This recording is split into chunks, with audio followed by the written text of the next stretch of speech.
196, 197, 198, 199, 200. Oh, hi there. You kind of barged in the middle of my warm-up routine there. Steve Smith here, londongolfschool.co.uk. Yeah, good job you didn't bump in the middle of other parts of my morning routine. Rocking the, should we call it quarantine chic in aid of golf in quarantine? Yeah, opinions divided on whether the beard looks good. Everybody else says it doesn't. I say it does. So yeah, bit of a division there, but anyway, we'll work with it. Yeah, today's little instalment, episode 5, which if you watch closely in episode 4, which I refer to as episode 5, it is in fact episode 4. This is episode 5. Very simple one today, kind of very conscious that during quarantine, you guys like me will be stuck at home, possibly won't even have a garden. So this one, even though I brought the outdoors, indoors, outdoors, losing my marbles, what day of the week is it? Who knows, who cares? Brought a little bit of an indoor drill outside, but again, this could easily be replicated. Inside, it's all about putting, it's all about distance control. I think in my many years of experience, pace trumps line. If you can get the distance of your putts right, you're not going to miss right or left by more than a yard in the vast majority of situations. Maybe very occasionally you might, but if you get the distance right, you get it within a couple of feet short or a couple of feet long. But if you are keen and interested in getting the distance control of your putting working, I'm going to show you the 2 things that really matter about getting that to happen in a hurry. Now, I think if you went to the doctors and the doctor said, you're not in very good health, your life depends on you doing something for 5 minutes a day, whether it's a bit of exercise or something like that, chances are, because your life is on the line, you might actually do it. The chances of you doing this for 5 minutes a day that I'm about to demonstrate, minimal, much like the 200 press-ups that I knocked out, in Gary Player-esque style before I start my practice regimen. Most of us recreational golfers aren't really blessed with the resources or the time to be able to do the kind of practice that the top guys do. We'd like to be like them, and I'll show you the most straightforward, fundamental, hiding in plain sight way of being like the top players. All right, with something that you simply cannot get too good at, that you will never walk off a golf course and say, I got too good at the rhythm of my putting stroke. All right, so there are 2 things I'm going to demonstrate which are fundamental to you moving around the earth, playing any different golf course, regardless of the green speed, and being able to function and control distance really, really well, and avoid 3 putting and increase your 2 putting ratio, and maybe even get a couple to drop in that will be a bit of a bonus to your scorecard. So you'll need a putter, a couple of alignment sticks. They don't really perform any function, they're just there to make you look like a good golfer. You know, have them sticking out of your golf bag and everyone will think you're the bee's knees. Yeah, putter head cover, dispense with that obviously, take that off before you start putting. Then, unless you want to hit soft ones, then you've got a few golf balls, a cup of coffee, mainly to get you through, tea if you prefer, and there's some string. Probably need a few tee pegs as well. I'll show you what to do with them. As you can see on my putting surface here, I've designated little zones, little areas to get the ball in using string and tee pegs. You could probably use weights to keep those bits of string in place, but the ball rolls over them quite successfully without being, jumping and bumping about too much. There should be one constant in your putting stroke, and that constant is rhythm. The variable is the size of the stroke. Now, I don't know whether you're into your 17th century polymaths, but Galileo Galilei, very clever bloke, possibly cleverer than myself and the vast majority of golfers.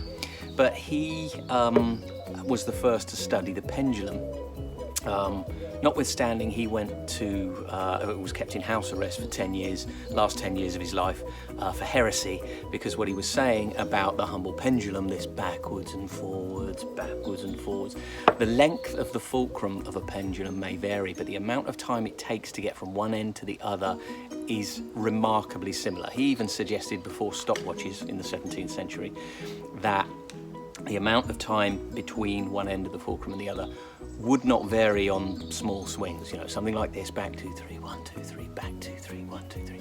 It won't vary significantly enough for anyone to notice. So when you walk, when you learn to walk, you go from tottering around kind of like this. Yeah. When you're a baby, I mean, not when you've had a few too many to drink. You go from that to a very rhythmic walk.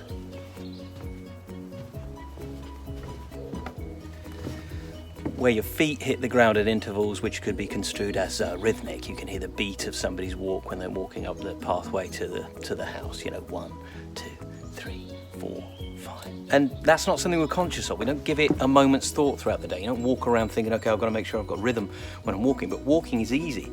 Walking is predictable. Walking is something you do without thought, because we've applied a rhythm to it. We humans, we're pattern seekers, we're problem solvers, and rhythm is one of the ways that we organise and coordinate movement, getting the right bit of you in the right place at the right time.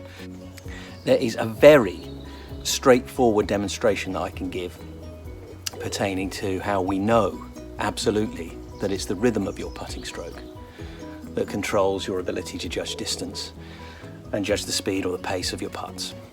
Example.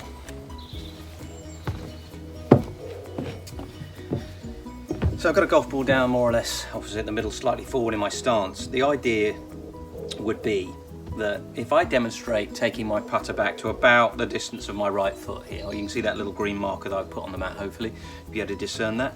If I take my putter back the same distance for both of these putting strokes, but apply a different rhythm, example number 1.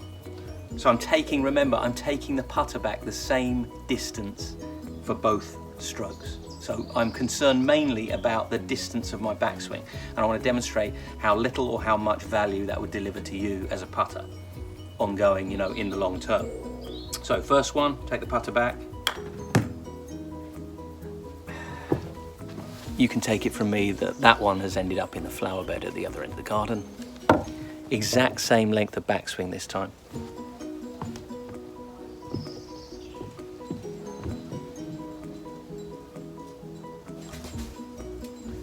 And as you can probably perceive, that one's rolled about 2 or 3 feet. So much for making sure my backswing was the same length. If I don't apply a consistent pattern of rhythm, then I'm never likely to be a decent judge. I won't build up this ability to judge distance. Each and every stroke you make should have a pattern of rhythm, regardless of the size. Back 2, 3, 1, 2, 3. Back 2, 3, 1, 2, 3. Back 2, 3, 1, 2, 3. Back 2, 3, 1, 2, 3. The same rhythm every single stroke. You cannot get too good at that. You will not hear Rory McIlroy, even on his worst putting day, walk off the green and say, my rhythm was too good, that's why I putted poorly. So we'll see if we can roll this first one into the first zone. So back 2, 3, 1, 2, 3. So what I'm doing here is I'm getting a sense of what size my stroke needs to be, what scale my stroke needs to be. So number 1 crucial element to your putting, rhythm, back 2, 3, 1, 2, 3. Okay. And number 2 element is the scale that you choose. Now obviously that's pretty random, but when you look at your target and you look at the distance you've got to cover, the idea would be back 2, 3, 1, 2, 3 is ever present. So that is completely and utterly consistent. You don't need to necessarily count 1, 2, 3, 1, 2, 3 out loud or even in your head. It's just an overall sense of rhythm. Again, you don't count how many milliseconds it is between your feet hitting the ground when you're running or you're walking. You let kind of nature take care of that for you. So the idea would be that if you get your putter working at a rate or a rhythm evenly and continuously, the scale, the other factor, the second element, takes care of itself. Your instincts will start to figure out, just like throwing a ball into a waste paper bin. If it was in the corner of the garden over there, okay, back 2, 3, 1, 2, 3. My throw has a rhythm. The distance is something that I perceive through experience. So imagination, in my mind's eye, having a thought, having an intention, imagining what I'm going to do is one part of it. Having a guess, if you like, or an educated guess, a guess based on experience. And then I'll back that up with a consistent preemptive sense of what size my throw needs to be based on that rhythm. So rhythm first, and that will allow your judgment of distance to grow and to develop over an extended period of time, of course.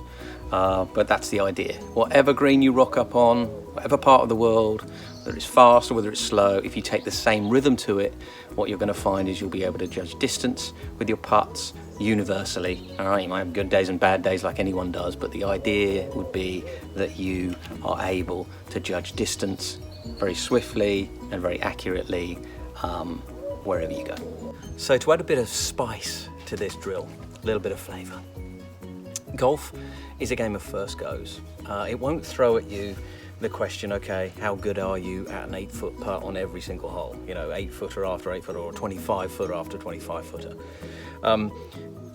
It's in the moment, of the moment, you've got to figure out and guess what scale putting stroke that you need, but always base it on good rhythm. So for my little drill here, I've set 3 golf balls up, 3 different distances. It's only a subtly different distance, but it's not exactly the same every time. So what we'll do here is going to try and get the first one in the first quadrant, the second one in the second quadrant, the third one in the third quadrant. Again, you can randomize that. You can challenge yourself. Okay, I'm going to see if I can hit this first one into the middle, then the second one into the back quadrant, and then the first one, or last one into the first quadrant. You know what I mean? The idea would be that distance control is something that's in your blood after a while. And you can practice this a few minutes a day. Again, your life doesn't depend on it, but your putting will thank you for it, and you cannot get too good at it.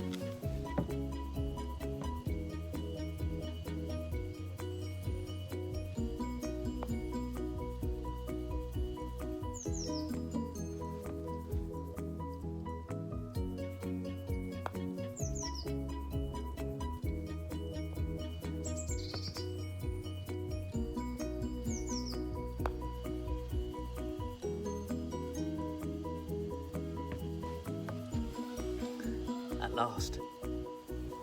LondonGolfSchool.co.uk